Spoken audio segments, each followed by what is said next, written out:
So, Unit 2, Lesson 3, the definite integral. So we're going to take that last example that we did and we worked on this morning from the homework we're going to take it deeper, and we're going to do it two ways. One way we're going to do it by hand. The other way we're going to do it with a graphing calculator.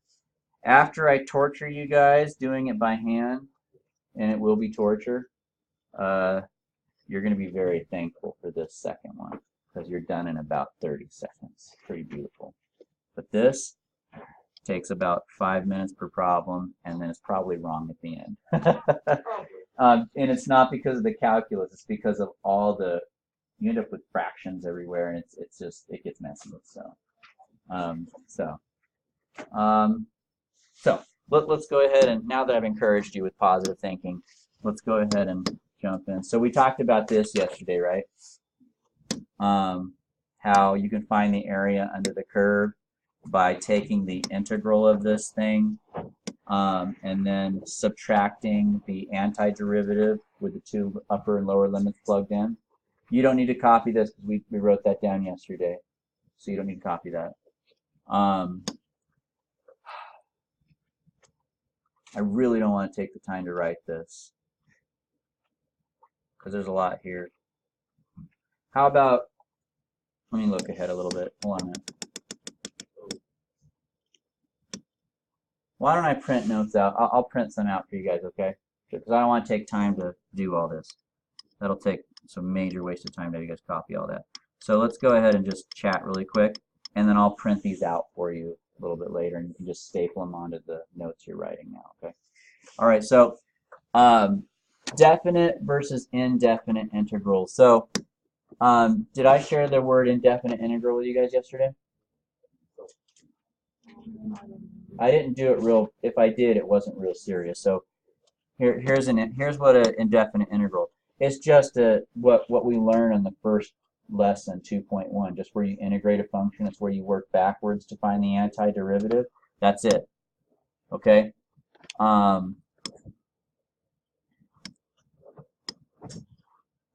So let me bring all these up. This is an indefinite integral right here.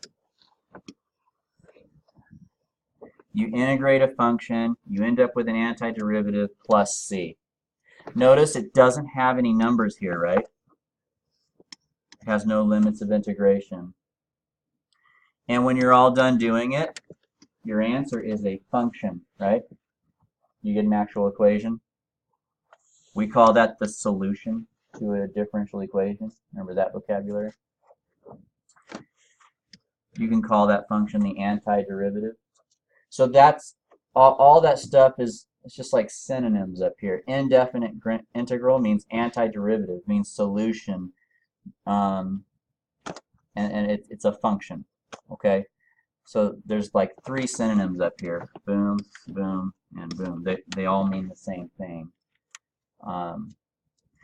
Now let's take a look at the other one, a definite integral. Oops. So you guys can see down here, the difference is that you have numbers here, right? It has limits of integration. There's numbers. And since there's numbers, we plug them in. And if you plug numbers into a function, what do you get?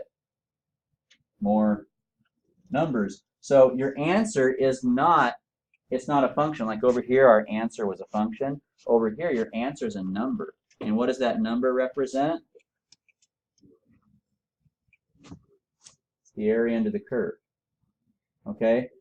So this is called indefinite when you just integrate without plugging numbers in, you get a function answer. This is called definite. When you have numbers, you plug them in, you get a number, and that represents the area under the curve. Why do they choose the word definite? Because the limits are defined. You're going from here to here. Whereas up here, you're not defining any limits, so you just have an open function. Okay. This is the fundamental theorem of calculus that we're looking at down here. And it represents area under the curve. Okay? So I'll print that slide out for you. But so that's indefinite, integrals, definite. So today we're focusing on this. Okay? Yesterday and the lesson before that, we were doing these. But now we're going to be doing the definite integral. Okay? So here's the thing I told you I was going to talk about on your homework. It was, why did we have negative answers for area? Well, it's because area that's under the curve is negative.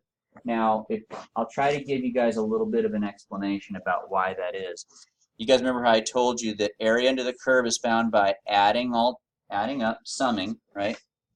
Adding up all the areas of the rectangles, right? And how do you find the area of a rectangle? You do length, or let's say base times height, same thing. But the height is given by the function itself. That's your y value. The base is your dx. That's the width of your rectangle. So you have base times height. So you're adding all those rectangles up on some interval from a to b, right? Well, our widths are always going to be positive, but the y values, if we're going up here, my y value is positive, right? But if we're over here, my y value is negative, so your height is a negative height, if you will. And a negative times a positive is going to give you a negative. So all these rectangles over here are going to give you negative areas, if you will. Okay? All right. So here we go. I want to find the area under the curve from -1 to 3. So -1 is like here, and 3 is like here. Can you guys write down this problem and then also sketch that curve really quick? Write down that problem and sketch that curve.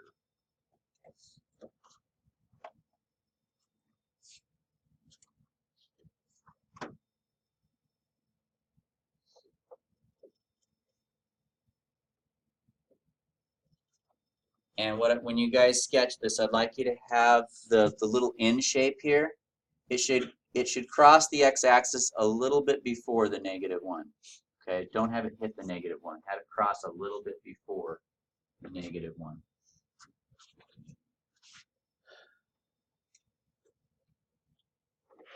So write down the problem and sketch the curve. Try to estimate those x-intercepts. It's like maybe a little bit after the +1, a little bit after, maybe right in between the 2 and the 3.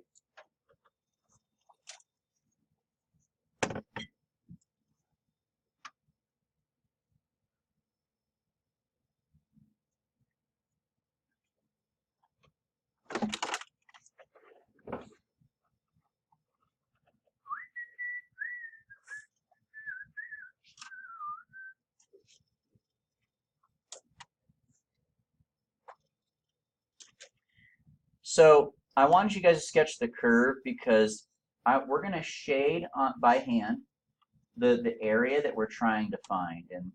And I find that that in itself is kind of a little bit of a skill that's not intuitively easy for people to grasp. So I'm going to explain how to do it. Right? So let's start over here on the right. I think this is easier.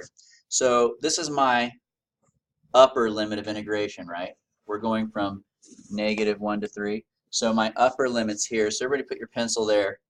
And then what we're going to do is we're going to draw a line straight up until we hit our curve. Then we're going to stop. Okay? Now, over here, my lower limit is -1. So everybody put your pencil on -1. And am I going to go up to hit my curve or down to hit my curve? You got to go down until you hit your curve. Okay? Now, what we're going to shade is we're going to shade everything that is between the curve and the x-axis. So, for instance, stop there. And also, right here. Now, let's do the end parts as well. So, the area between my curve and the x-axis would be in here, right? But we stop at that line, so there's that, right? Same thing over here. It's a really tiny, almost like a triangular piece, but it's really teeny. Not much area over there.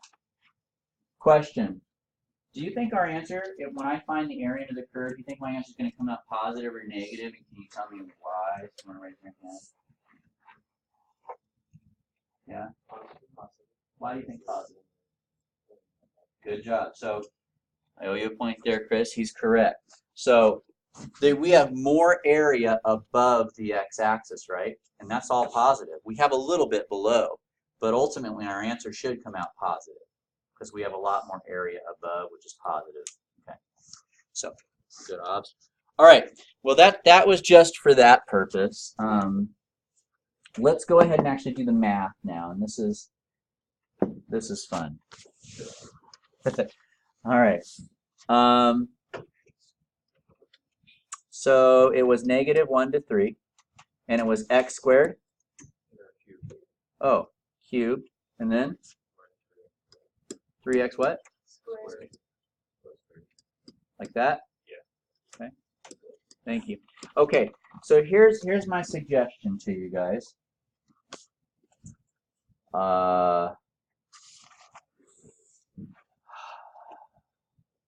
Suggestion 1.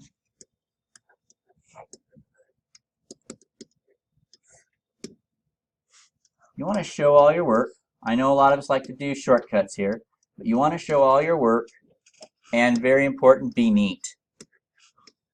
I know this sounds stupid, but we're going to have so much calculations in front of us that if your work is not complete and neat and you make a mistake, you're either going to give up or you have to start all over because you're never going to find where you went wrong.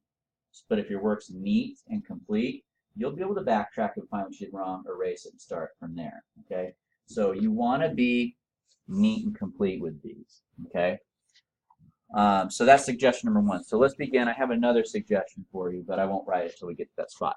So let's go ahead and our first step is to integrate.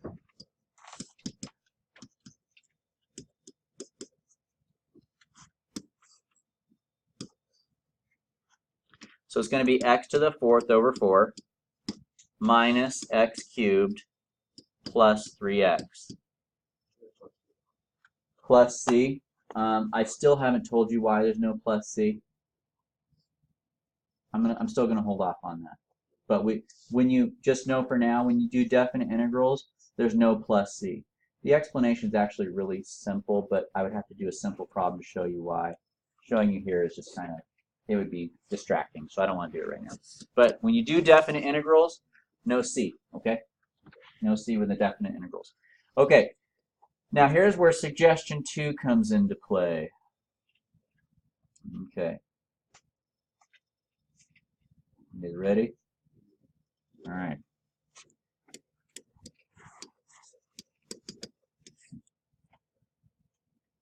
I'm trying to remember how to set it up here. I think it goes.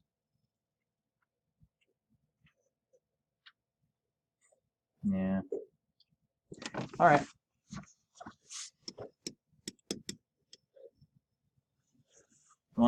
Here's how you want your setup to look. Before you even begin, set it up. Set it up. So I'm going to need a little bit more space for this. I'll try to squeeze it in. All right. So we have this minus this. Remember how it's f of b minus f of a? So what's going to go over here is f of b, and what's going over here is f of a. All right? Now, just plug it in. Don't get fancy yet. Just plug stuff in. So we have 3 to the 4th over 4. I'm plugging in the top limit, right? Minus 3 to the 3rd plus 3 times 3, right? Minus, plug in your -1.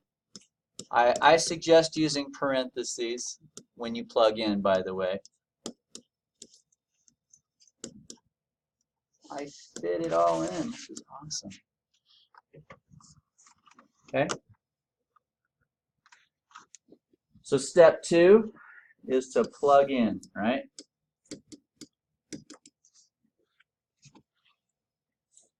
And now we begin the process of simplification. You guys ready? So here we go. What is 3 to the 4th power? What is 3 to the 3rd power?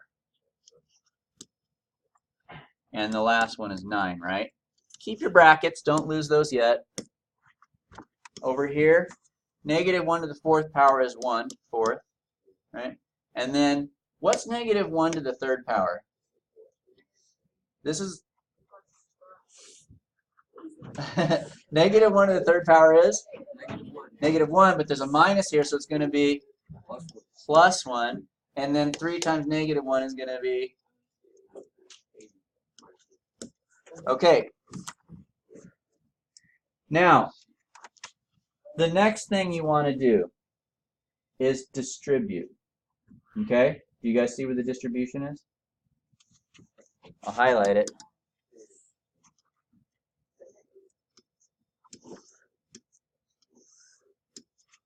You good? So all those are going to change their signs. Can I change slides? I wish I had the thing that allows me to just go down. Let me see if I can find it. I have a button here that allows me to scroll, but I don't seem to have it.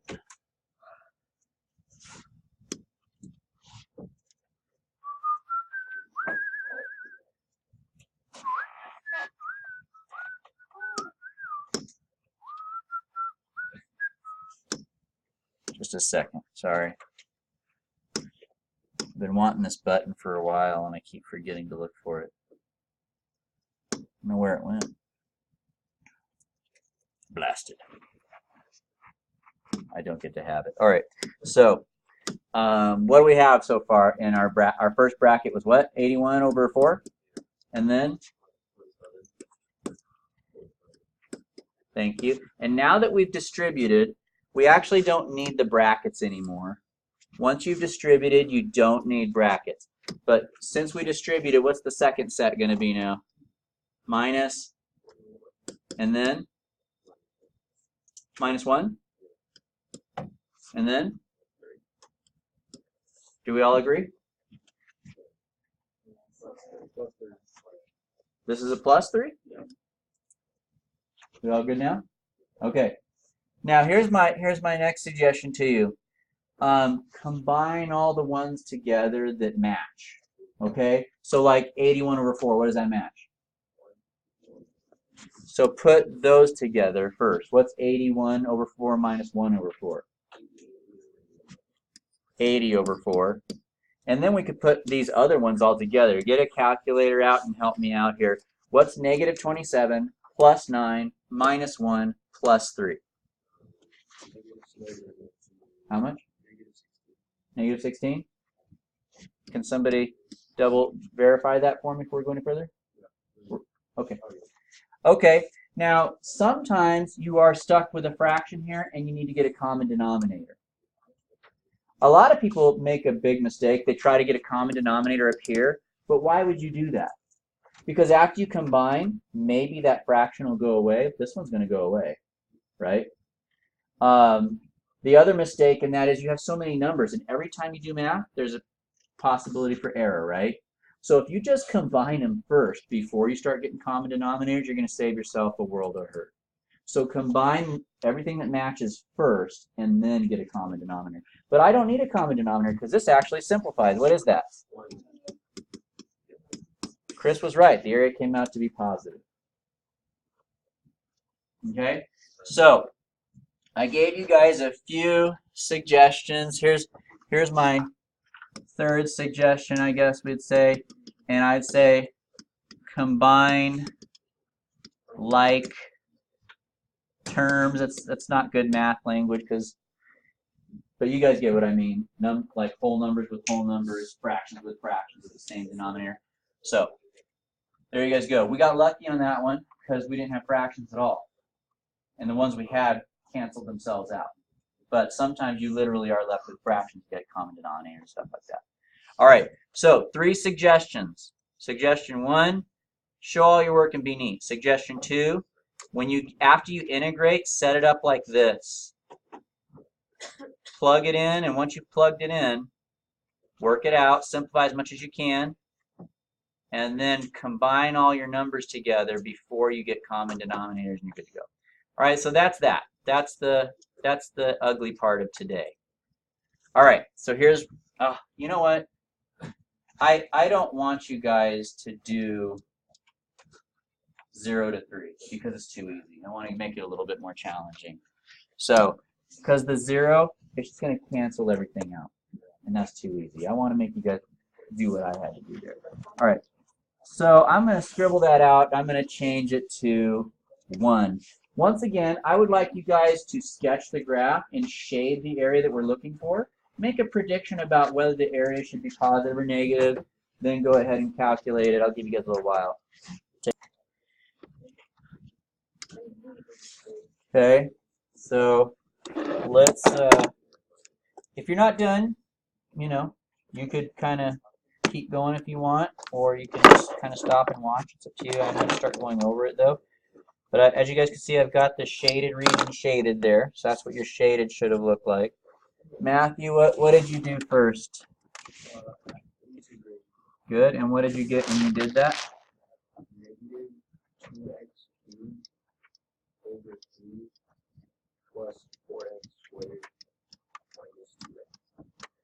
Okay, any questions about the integral? Because that is correct.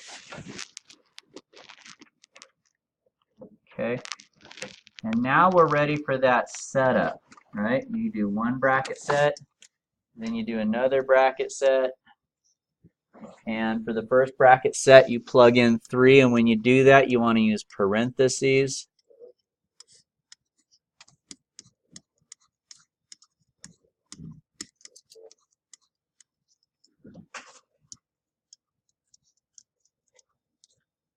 Oh, it's 1 though, right?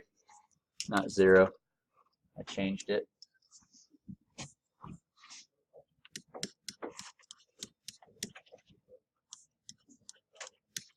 Okay. So order of operations is important here. We do the exponent before we do the multiplication. So this is going to be 27 times negative 2, which is negative 54. And that does divide by 3. It comes out to be negative 18. Plus 9 times 4 is 36. Minus 6. No fractions. That's nice. Minus 1 cubed is 1 times 2 is negative 2, so we have negative 2/3. Plus, that comes out to be 4 minus 2. We want to distribute our negative after that, right?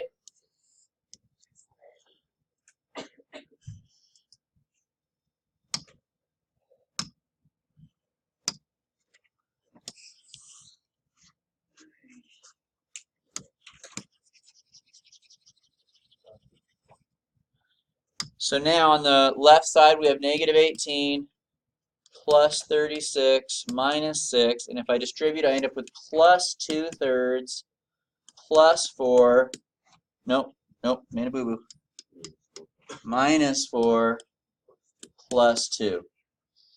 All right, combine all your whole numbers together first.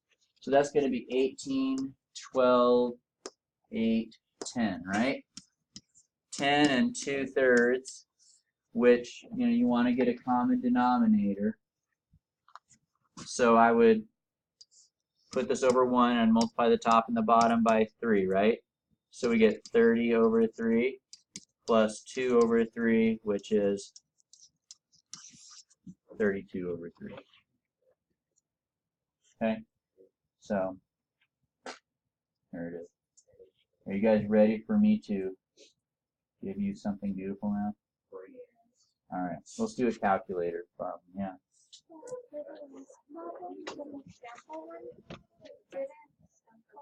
Are you judging? Nothing. Say what?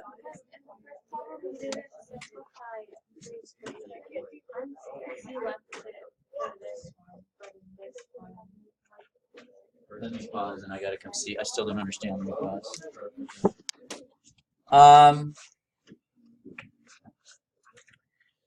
So Matter of fact, why don't we just do it with this problem?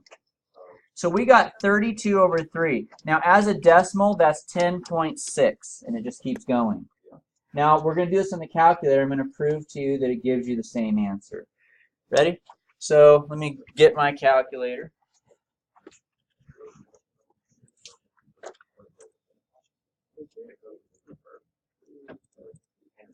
Okay, now you guys, some of you guys have my calculator. It has what we'll call the ghetto type. Some of you guys have the nice calculator that actually looks what you write on your paper. Okay, if you have the black ones that are from mine, then you have the ghetto type calculator. If you got the yellow ones, they're probably nice. Okay, so here's what I want you guys to do. I want you guys to push math. And then scroll down. You don't have to scroll down once you memorize it, but you guys see where it says FNINT? Is it number 9? Yeah. So just push 9 then. Now, for those of you guys that have nice calculators, it literally looks like this, right? So you just have to fill in your blanks. So you put your number here, 1 and 3. You type your function here, the negative 2x squared plus 8x, and you put x here. And just push enter and it does it. Wait, where's X? X is right here on your calculator. So math and then 9 will get you this, and you just fill in the blanks and you're done. Now for those of you guys that are using my is anyone using this one? Does anybody's look like this when they type it? FNINT? No? Oh good, then I won't say anything. Well, you know what, I'll still do it. But I'll pause and let you guys calculate it. Everyone has one of these, and you guys might want to watch too, because who knows, on AP day, I've got 64 students and barely enough calculators for everybody. You may end up with one of the ghetto calculators. So you may want to know how to do this. So here's how it works, okay? So it says FNINT, okay? The first thing you're going to do is you're going to enter the function. So it's negative 2x squared, right?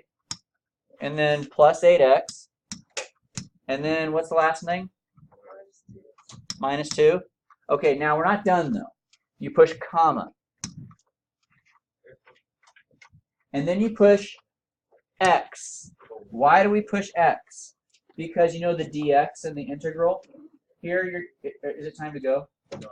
Okay, is it? No. 5 minutes. 5 minutes?